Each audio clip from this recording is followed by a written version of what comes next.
Welcome back everyone. Next test पर आ जाइए और प्रैक्टिस करेंगे इसमें हम करंट अफेयर्स के क्वेश्चन पर। ठीक है, 25 करंट अफेयर्स के प्रश्न है इसमें। चलिए स्टार्ट करते हैं। क्वेश्चन नंबर 1 है 23 अप्रैल 2025 को मरमरा सागर के नीचे 6.2 तीव्रता का एक शक्तिशाली भूकंप आने के कारण यह चर्चा में रहा। यह कौन? मरमरा सागर। मरमरा सागर के संदर्भ में कौन सा कथन सही है?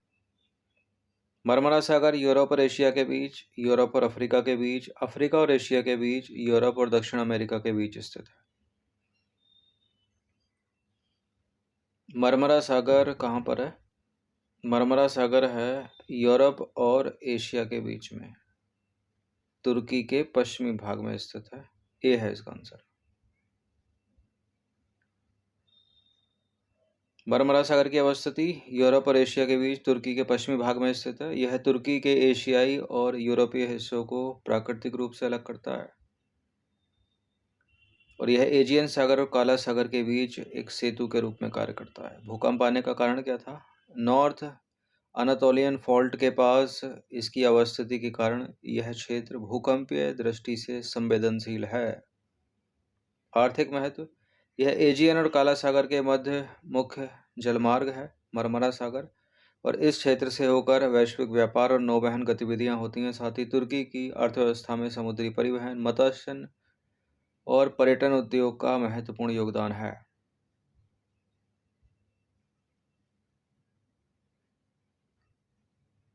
क्वेश्चन नंबर 2 पर आ जाइए। हाल ही में किसे लता दीनानाथ मंगेशकर पुरस्कार 2025 से सम्मानित किया गया है? ये किया गया है कुमार मंगलम बिरला को। सी है इसका आंसर। हाल ही में कुमार मंगलम बिरला को लता दीनानाथ मंगेशकर पुरस्कार 2025 से सम्मानित किया गया। इस पुरस्कार की स्थापना हुई थी वर्ष 2022 में, यानी पिछले 3 साल का इसका इतिहास है इस पुरस्कार का। कुमार मंगलम बिरला की बात करें तो बिरला समूह के चेयरमैन है ये, आदित्य बिरला समूह के चेयरमैन। पद्म भूषण पुरस्कार से सम्मानित कुमार मंगलम बिरला को उनके दूरदर्शी नेतृत्व और भारत के आर्थिक विकास में महत्वपूर्ण योगदान के लिए सम्मानित किया जा रहा है। ठीक है, इस पुरस्कार का प्रथम विजेता कौन है? प्रधानमंत्री नरेंद्र मोदी 2022 में। ठीक है, 2022 में पुरस्कार की स्थापना हुई और पहला पुरस्कार मिला नरेंद्र मोदी को। अन्य प्रमुख प्राप्तकर्ता इसके आशा भोसले को पुरस्कार मिल चुका है, ये अमिताभ बच्चन को मिल चुका है। Times Higher Education Asia University ranking 2025 में कुल कितने देशों और क्षेत्रों के विश्वविद्यालय शामिल किए गए हैं?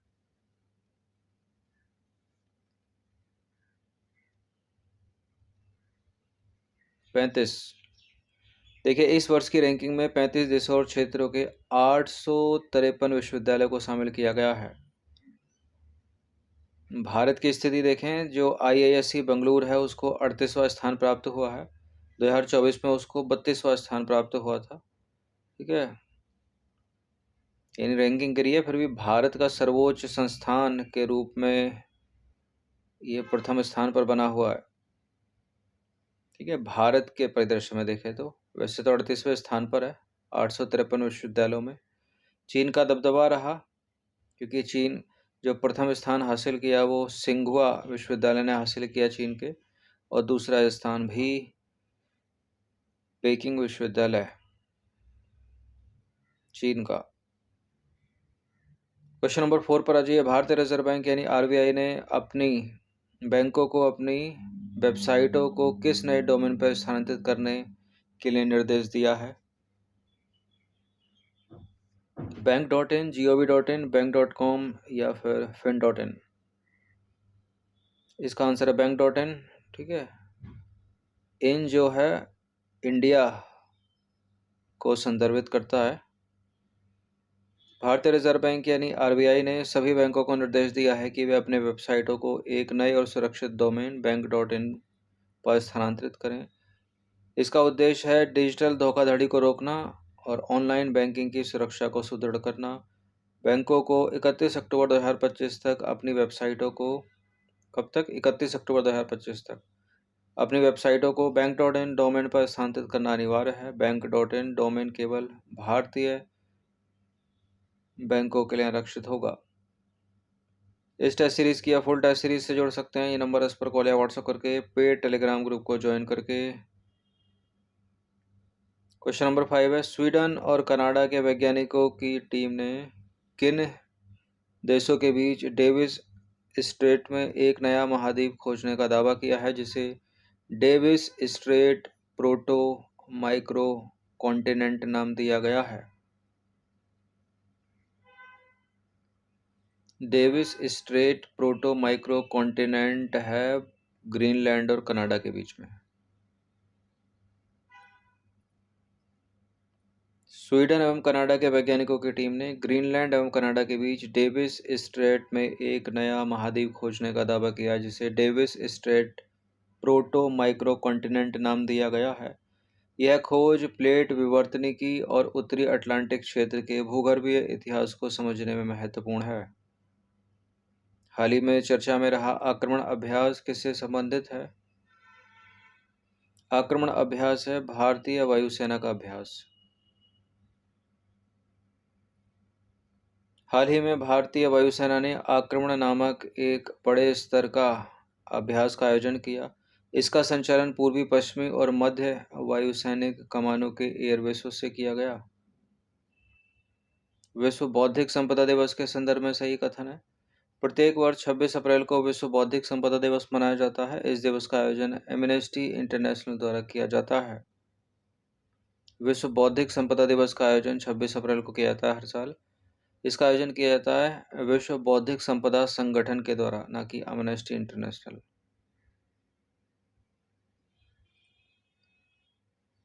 26 अप्रैल को प्रत्येक वर्ष विश्व बौद्धिक संपदा दिवस के रूप में मनाया जाता है। इस दिवस का आयोजन विश्व बौद्धिक संपदा संगठन यानी विपो द्वारा किया जाता है। इसका उद्देश्य है नवाचार और रचनात्मकता को प्रोत्साहित करने में बौद्धिक संपदा की भूमिका को बढ़ाना। विश्व बौद्धिक संपदा दिवस 2025 की थीम भी याद रखिएगा, आईपी और संगीत, आईपी की धुन महसूस करें। IP and music, feel the beat of IP.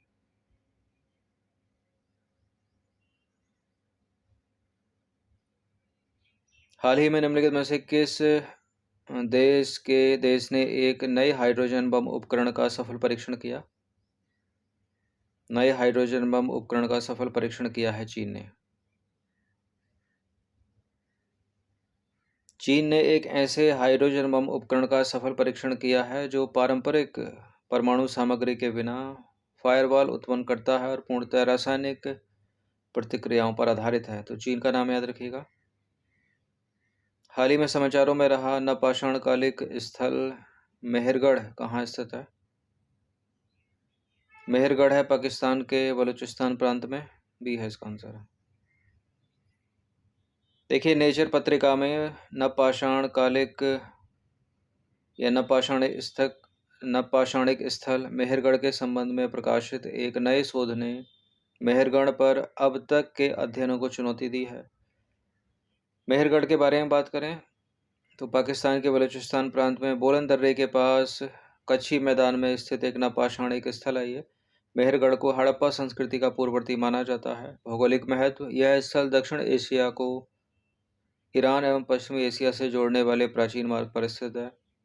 इसकी खोज 1974 में फ्रांसीसी पुरातत्वविद जीन फ्रांसवा जारिगे और उनकी टीम द्वारा की गई थी।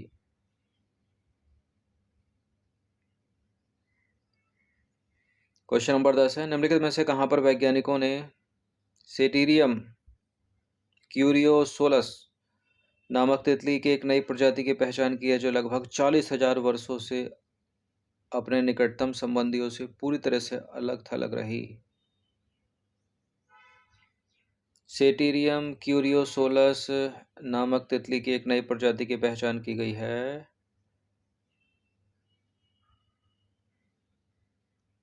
कहाँ पर?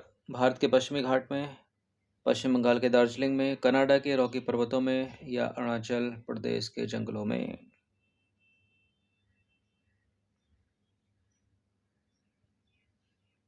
कनाडा के रॉकी पर्वतों में। कनाडा के रॉकी पर्वतों में वैज्ञानिकों ने सेटेरियम क्यूरियोसोलस नामक तितली की एक नई प्रजाति की पहचान की है जो लगभग 40,000 वर्षों से अपने निकटतम संबंधियों से पूरी तरह से अलग थलग रही। क्वेश्चन नंबर 11 है 2025 सऊदी अरब ग्रैंड प्रिक्स किस ड्राइवर ने जीता? ये जीता है ऑस्कर पियास्त्री ने। सी है इसका आंसर। हाल ही में ऑस्ट्रेलियाई ड्राइवर ऑस्कर पियास्त्री ने 2025 सऊदी अरब ग्रैंड प्रिक्स जीता। ग्रैंड प्रिक्स के बारे में जानें तो ग्रैंड प्रिक्स एक अंतर्राष्ट्रीय ऑटो रेसिंग प्रतियोगिता है। यह फार्मूला वन चैंपियनशिप के अंतर्गत आयोजित होती है। इसमें विश्व के विभिन्न देशों में अलग अलग ट्रैक्स पर रेसिंग होती है। प्रतियोगिता का नाम फार्मूला वन ग्रैंड प्रिक्स।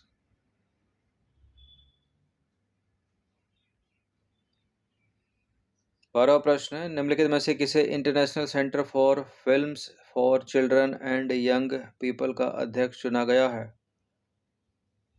इन्हीं को चुना गया है। ना तो ये आलिया भट्ट लग रहे हैं ना फरहान अख्तर। इनका नाम है जितेंद्र मिश्रा। सी है इसका आंसर। प्रसिद्ध भारतीय फिल्म निर्माता जितेंद्र मिश्रा को international centre for films for children and young people का अध्यक्ष चुना गया। International centre for films for children and young people एक अंतर्राष्ट्रीय गैर लाभकारी संगठन है। ये बच्चों और युवाओं के लिए गुणवत्तापूर्ण सिनेमा को बढ़ावा देने के लिए समर्पित है। इसका मुख्यालय है ग्रीस के एथेंस में और यह यूनेस्को समर्थित संगठन है। इसलिए इम्पोर्टेंट हो जाता है क्योंकि किसी भारतीय को चुना गया है।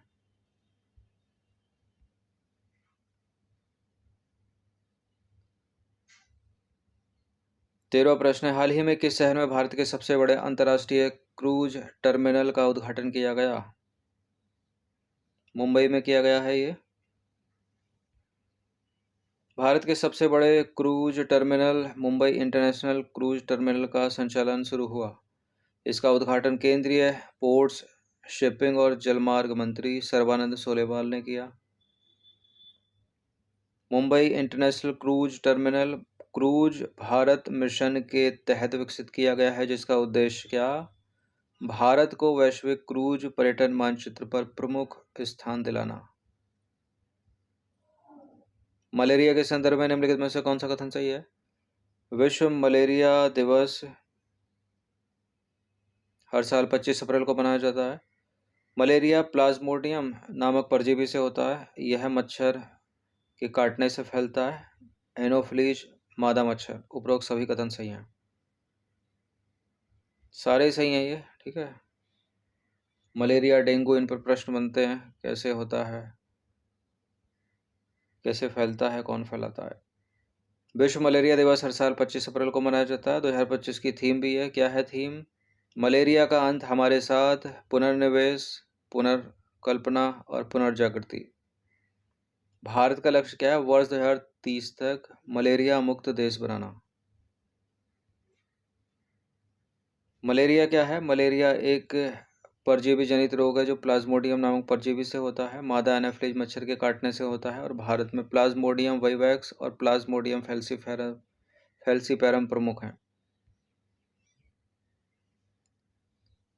लक्षण: तेज बुखार आएगा, ठंड लगेगी, सिर दर्द, उल्टी, मांसपेशियों में दर्द होगा, पसीना आएगा, थकान होगी। गंभीर मामलों में अंग विफलता और मृत्यु तक हो जाती है। रोकथाम के उपाय आसान उपाय हैं।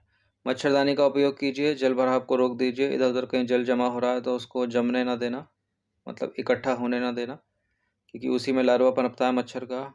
जाली और स्क्रीन लगे दरवाजों और खिड़कियों का उपयोग करिए। समय पर निदान और उपचार कीजिए। हाल ही में समाचारों में रहा शिमला समझौता का मुख्य उद्देश्य क्या था?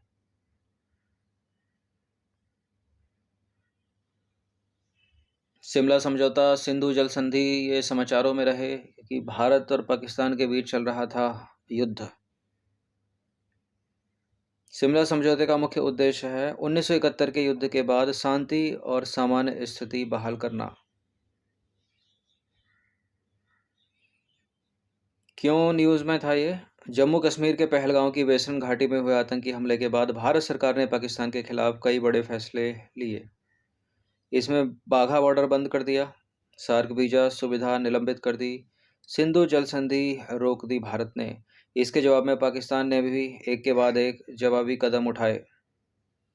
पाकिस्तान ने भारत पर अंतर्राष्ट्रीय कानून और संयुक्त राष्ट्र के प्रस्तावों का उल्लंघन करने का आरोप लगाया और शिमला समझौते को निलंबित कर दिया। पाकिस्तान ने कहा कि वह शिमला समझौते सहित भारत के साथ किए गए सभी द्विपक्षीय समझौतों को निलंबित करने का अधिकार सुरक्षित रखता है। क्या है ये शिमला समझौता? 2 जुलाई 1972 को भारत और पाकिस्तान के बीच हस्ताक्षरित एक ऐतिहासिक द्विपक्षीय समझौता है जो दक्षिण एशियाई भू राजनीति में एक महत्वपूर्ण मील का पत्थर है। यह समझौता 1971 के भारत पाकिस्तान युद्ध और बांग्लादेश की स्वतंत्रता के बाद दोनों देशों के बीच शांति, स्थिरता और समन्वय स्थिति बहाल करने के उद्देश्य से किया गया था। भारत की तत्कालीन प्रधानमंत्री इंदिरा गांधी और पाकिस्तान के तत्कालीन राष्ट्रपति जुल्फिकार अली भुट्टो ने शिमला, हिमाचल प्रदेश में इस पर हस्ताक्षर किए थे। यह समझौता भारत पाकिस्तान संबंधों को परिभाषित करने, कश्मीर मुद्दे को द्विपक्षीय ढांचे में लाने और क्षेत्रीय सहयोग को बढ़ावा देने में महत्वपूर्ण रहा है। याद रखिएगा।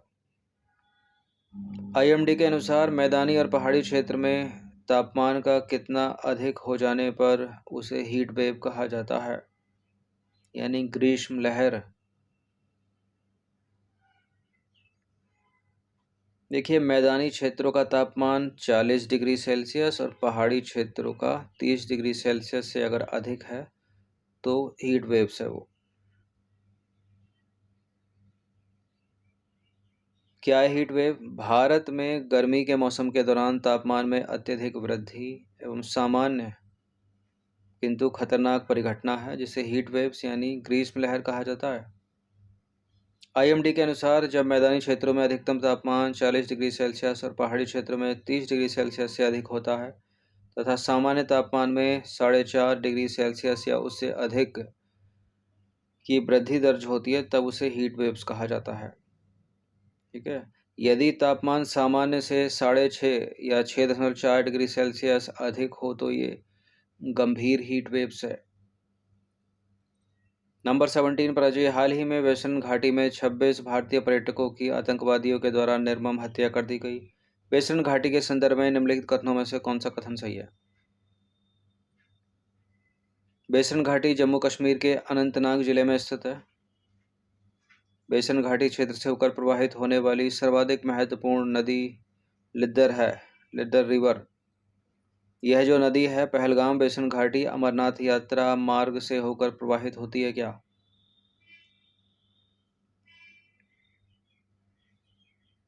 स्विट्जरलैंड ही लग रहा है पूरा।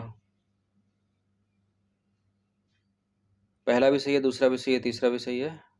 डी है इसका आंसर 1 2 3। देखिए, वैष्णव घाटी की भौगोलिक स्थिति देखें तो वैष्णव घाटी जम्मू कश्मीर के अनंतनाग जिले के अंतर्गत पहलगांव क्षेत्र के पास स्थित एक प्राकृतिक पर्यटन स्थल है। हिमालय पर्वतमाला की इस घाटी को मिनी स्विट्जरलैंड भी कहते हैं। वैष्णव घाटी से होकर प्रवाहित होने वाली सर्वाधिक महत्वपूर्ण नदी लिड्डर रिवर है। यह नदी शेषनाग झील से निकलती है और पहलगाम होते हुए अनंतनाग जिले में जाकर झेलम नदी में मिलती है। यह नदी पहलगाम, वैष्णव घाटी और अमरनाथ यात्रा मार्ग से प्रवाहित होती है। पर्यटन महत्व: वैष्णव घाटी एडवेंचर टूरिज्म, ट्रैकिंग, हाइकिंग और प्राकृतिक सौंदर्य के लिए प्रसिद्ध है।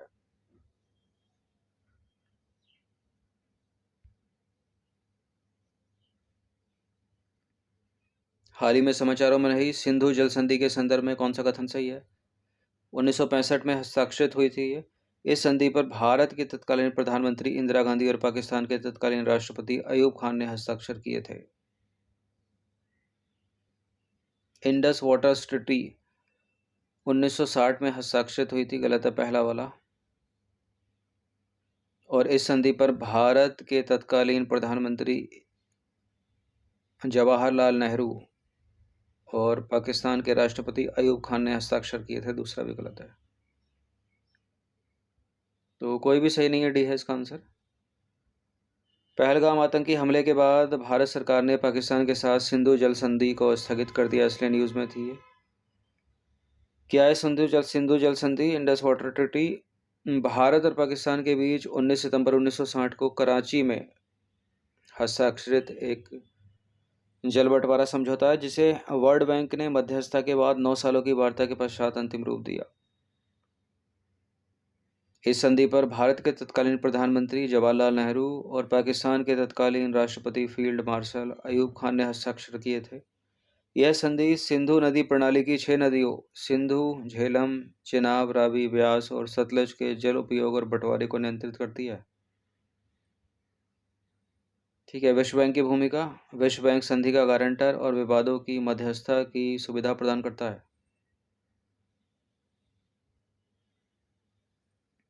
एक योजना है स्वामित्व योजना।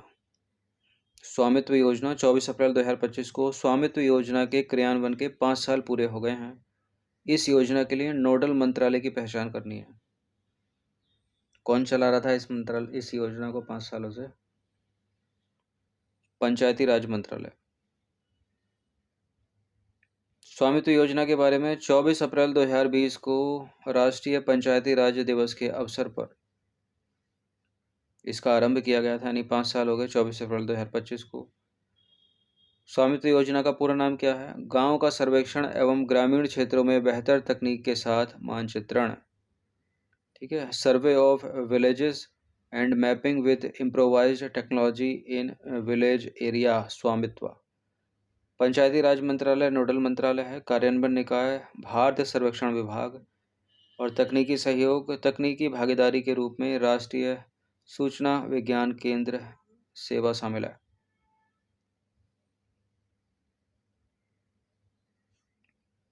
गिद्धों के पुनर्वास को लेकर समाचारों में रहा मेलघाट। पेंच और तांडोबा अंधारी टाइगर रिजर्व कहाँ पर स्थित है? ये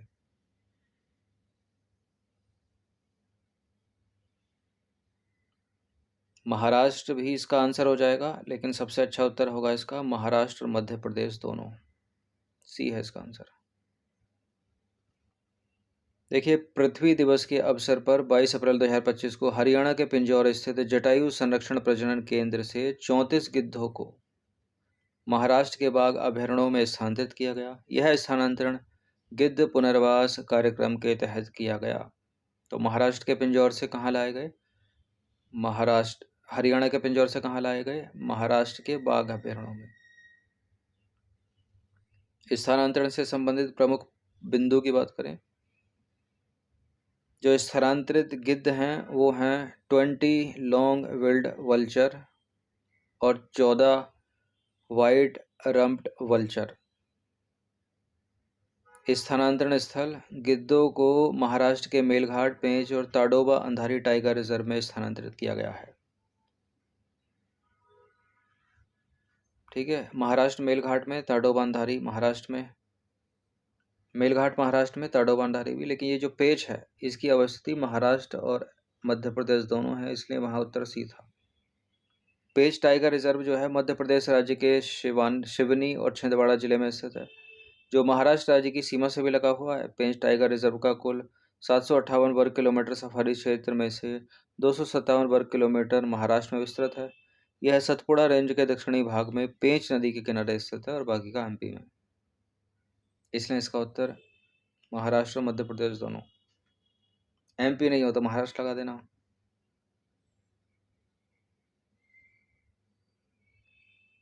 हाल ही में निम्नलिखित में से किस राज्य ने अपने सभी बाघ अभयारण्यों के बफर जोन के समग्र विकास के लिए बाघ अभयारण्य बफर जोन विकास योजना को मंजूरी दी है? उत्तराखंड, कर्नाटक, उत्तर प्रदेश, मध्य प्रदेश। इसका आंसर है एमपी, मध्य प्रदेश। मध्य प्रदेश सरकार ने अपने सभी बाघ अभयारण्यों के बफर जोन के समग्र विकास के लिए बाघ अभयारण्य बफर जोन विकास योजना को मंजूरी दी है। बफर जोन विकास योजना के बारे में जाने तो क्या है? देखिए, बाघ अभयारण्यों के अंतर्गत बफर जोन बाघों के मुख्य निवास स्थान यानी कोर एरिया के चारों ओर का वह क्षेत्र होता है जो उनके सुरक्षा एवं संरक्षण के लिए संवेदनशील होता है। हालांकि इस क्षेत्र में मानव गतिविधियां कुछ सीमा तक संचालित हो सकती हैं। उद्देश्य क्या है इसका? इस योजना का उद्देश्य बाघों एवं अन्य वन्यजीवों के संरक्षण, स्थानीय समुदायों की भागीदारी और पर्यावरणीय संतुलन को बनाए रखना है। कुल बजट है 145 करोड़ रुपए का। अवधि है इसकी 25-26 से 27-28। भारतीय सेना ने वॉइस ऑफ किन्नौर सामुदायिक रेडियो स्टेशन की शुरुआत किस राज्य में की है? किन्नौर से कर दीजिए हिमाचल प्रदेश को। हाल ही में भारतीय सेना ने हिमाचल प्रदेश के किन्नौर जिले में वॉइस ऑफ किन्नौर सामुदायिक रेडियो स्टेशन लॉन्च किया। यह पहल ऑपरेशन सद्भावना का हिस्सा है। इसका उद्देश्य सीमावर्ती क्षेत्रों में नागरिक सैन्य सहयोग को मजबूत करना। और क्या क्या, ये रेडियो स्टेशन स्थानीय संस्कृति, परंपरा और बोली को बढ़ावा देने में मदद करेगा। यह सामुदायिक रेडियो स्टेशन जनहित की सूचना प्रसारित करने वाला एक सशक्त मंच बनेगा। 23वां प्रश्न है, राष्ट्रीय पंचायती राज दिवस के संदर्भ में असत्य कथन है। राष्ट्रीय पंचायती राज दिवस पूरे भारत में 24 अप्रैल को मनाया जाता है और इस वर्ष 15वां राष्ट्रीय पंचायती राज दिवस मनाया जाएगा, मतलब मनाया जा चुका है। 25वां नहीं 15वां मनाया गया था। 24 अप्रैल तो निकल गया है ना, जुलाई चल रहा है।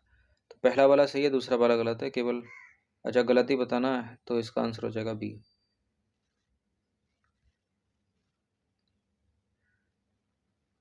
देखिए, राष्ट्रीय पंचायती राज दिवस पूरे भारत में 24 अप्रैल को मनाया जाता है और इस वर्ष 15वां राष्ट्रीय पंचायती राज दिवस मनाया गया। भारत सरकार ने 2010 में 24 अप्रैल को राष्ट्रीय पंचायती राज दिवस के रूप में मनाने की घोषणा की। उद्देश्य लोकतांत्रिक विकेंद्रीकरण का सम्मान करना, स्थानीय स्वशासन की भूमिका का उजागर करना और पंचायत प्रतिनिधियों को प्रेरित करना। हाल ही में पूर्वोत्तर भारत का बुद्ध धर्म और संस्कृति विषय पर अंतर्राष्ट्रीय सम्मेलन कहाँ आयोजित किया गया? पूर्वोत्तर भारत का बुद्ध धर्म और संस्कृति विषय पर अंतर्राष्ट्रीय सम्मेलन कहाँ आयोजित किया गया? ये आयोजित किया गया है अरुणाचल प्रदेश में, अरुणाचल प्रदेश के नामसाई में। तो इसका जो आंसर हो जाएगा वो ऑप्शन नंबर सी हो जाएगा।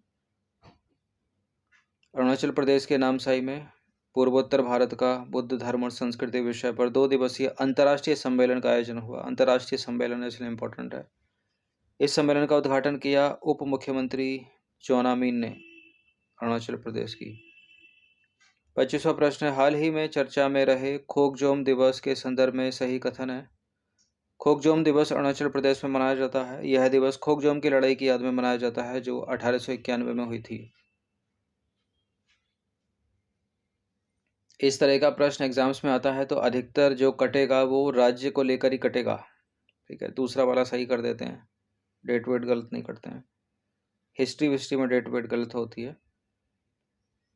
खोकजोम दिवस जो है अरुणाचल प्रदेश का नहीं है, मणिपुर का है। केवल दूसरा वाला सही है यहाँ पर। खोकजोम दिवस 23 अप्रैल 2025 को मणिपुर में मनाया गया। यह 1891 के एंग्लो मणिपुरी युद्ध की खोकजोम की लड़ाई की याद में मनाया जाता है, जिसमें मणिपुरी सेनानियों ने ब्रिटिश सेना के खिलाफ वीरता से संघर्ष किया था। यह लड़ाई भारत के उत्तर पूर्वी राज्य मणिपुर में ब्रिटिश औपनिवेशिक ताकतों और मणिपुर के स्वदेशी वीरों के बीच लड़ी गई थी। यह लड़ाई 23 अप्रैल 1891 को इम्फाल घाटी के खोकजोम नामक स्थान पर हुई थी। तो खोकजोम फेस्टिवल है मणिपुर का, ना कि अरुणाचल का। तो 25 प्रश्न हमने इसमें कवर किए। 50 प्रश्न लगभग कल तक टेस्ट में हो गए हैं। इनकी प्रैक्टिस कर लीजिएगा। फुल टेस्ट सीरीज से जुड़ सकते हैं नंबर इस पर कॉल या व्हाट्सएप करके, पेड टेलीग्राम ग्रुप को ज्वाइन करके। धन्यवाद।